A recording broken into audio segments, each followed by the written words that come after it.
So you guys already know me, but I'm Esther Kim, and this is Nostalgia by me. Yay! So basically, the slideshow is just going to cover my journey through art and a small testimony. So nostalgia, what is nostalgia? Basically, from freshman year to right now, I've been creating several digital art pieces that all follow a similar theme. And the title of my collection is called Nostalgia. I named it this because my art is the expression of my longing for my childhood and feeling an almost woeful but also beautifully intense nostalgia. So I'm going to show you guys 4 pieces of my collection. Oh, 깜짝이야.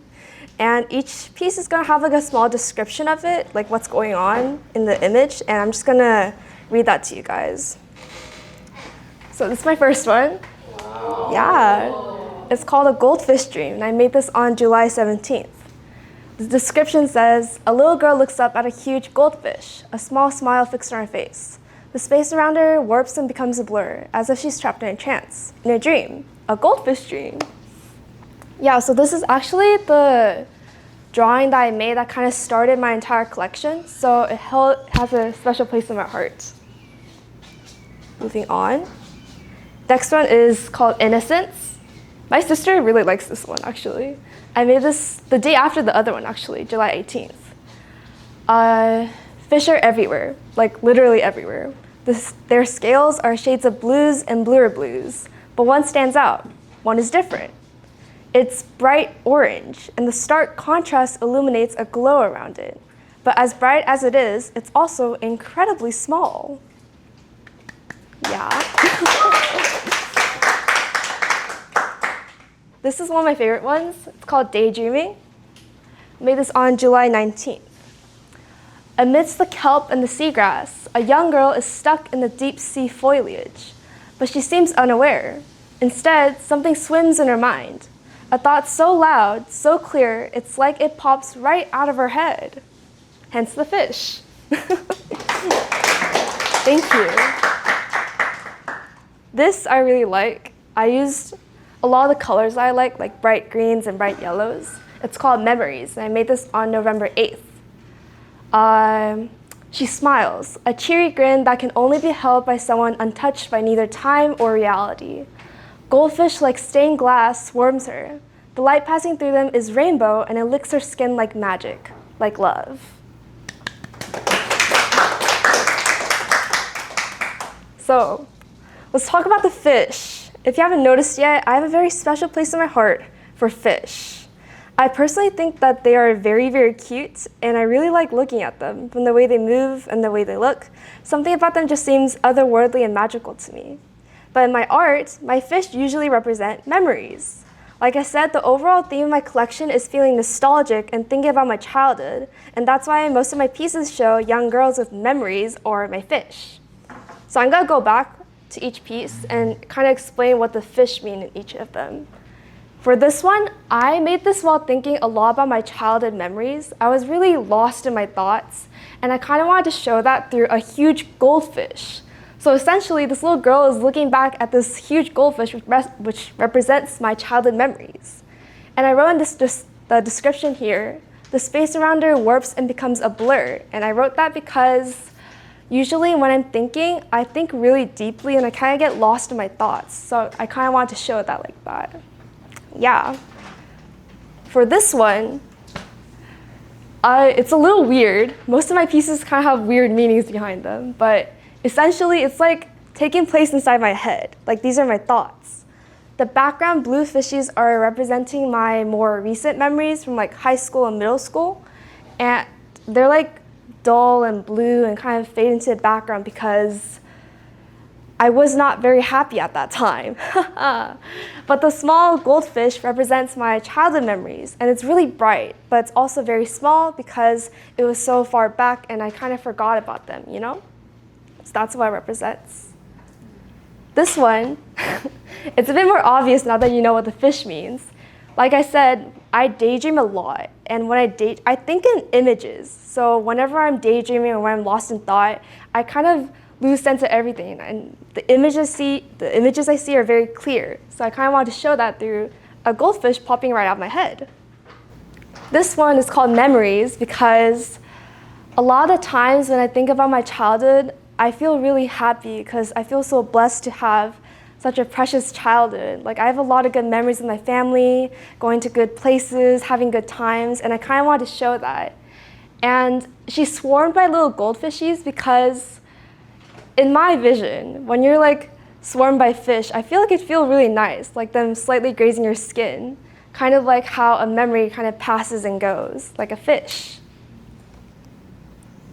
But that's just 4 pieces of my collection. So far, I have 21 pieces in this collection. Whoa, wow. Yeah. I got very bored and I made a lot of art. And I might make more, but it really depends on my mood. But I make other art apart from my fish collection, my nostalgia. And I'm gonna show you some of my other art pieces that are not from this collection. And it's a different vibe. Wow. Yeah, different vibe. This is called Mother's Pride. I made this on March 13th, 2026. The frame tucked under her chin, her blank eyes staring at something beyond. A thin, cold hand places white anemones in her head. Is she a vase? A statue? An art piece to be displayed and judged and watched? Her caption calls her Mother's Pride. Yeah.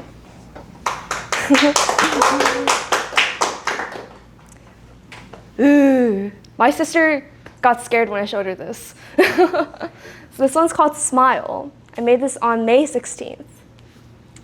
The lights are out in the bathroom, but your eyes have already adjusted. Facing you is you, or your reflection. Is that your reflection? Is that what you really look like? You're not really sure. It's hard to trust mirrors these days. Yeah. This is my most recent one from the slideshow. It's called Star Scars. It's kind of like a play on words, Star Scars. I made this on May 30th. A girl covers her face with her hands, but something is wrong with them. They're glowing. It's almost beautiful until you see what they're doing to her skin. Yeah. So let's address this type of art. Why did I make this type of art? Why did I make my art in general? This is my testimony. Basically, from around 6th grade to sophomore year, I was struggling a lot, both mentally and spiritually. I had developed a very obsessive longing to be a little kid again because I felt like I was much happier at that time. I also began to grow depressed, and it affected my personality and my relationships. It was during that time when I started making my art. The art you saw from my collection was drawn whenever I was thinking about my childhood.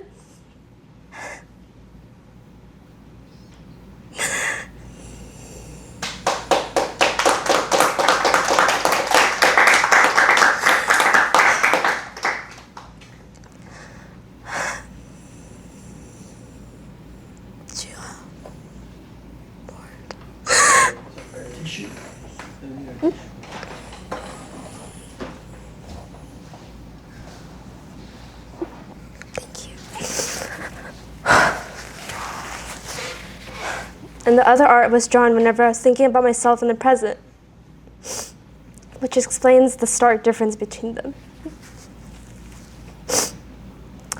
I think during that time when I was struggling, I constantly wondered and asked God why He was putting me through all of this. I didn't understand why I had to feel all this pain and how this could possibly be a part of God's plan for me. And for 4-ish years, this question of mine would stay unanswered. That is until one day, while my family and I were doing an at-home worship, I remembered something. Way back in 6th grade, when this all started, I had attended my very first youth retreat. It was Youth Wave. Sorry.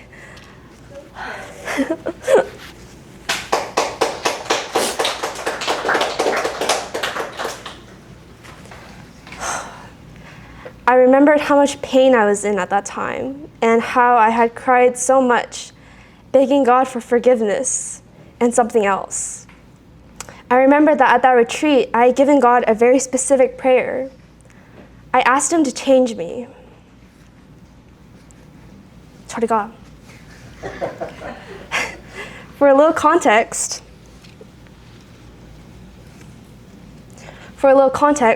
my personality really changed during that period of my life. I became very gloomy and arrogant, and I often fought with my family because of it. But through that retreat, I realized that this wasn't how I should be living the life that God gave me. So at that retreat, I remember I said word for word, Lord, I need to change, but I don't know how.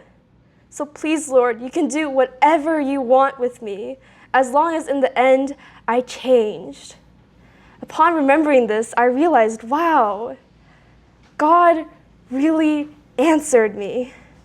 I was questioning why he was putting me through all this pain and suffering when I was the one who asked for it the entire time. God was changing me, and it hurt, but he was answering me. He heard my prayer and he responded because I really did change. I learned something really important. I learned empathy. I learned how to understand people and their pain because I went through the same thing. I learned this a lot, but in order to understand someone, you have to go through and see what they're going through. You have to understand them from an emotional level, and I think I really learned that through this experience. It was painful, it was long, it lasted 4 years of my life, but it was worth it because God gave it to me, and I survived.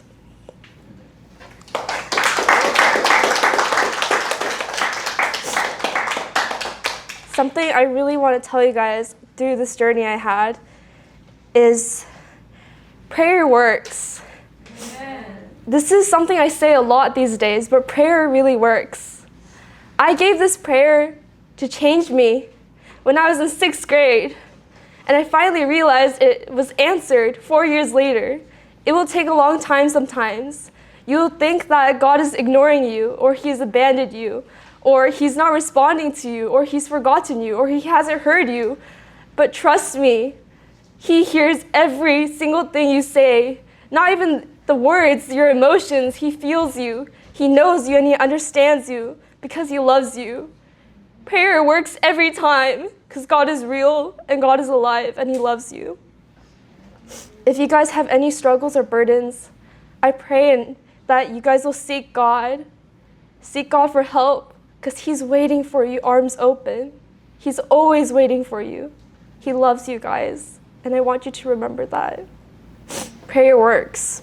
Amen. Amen.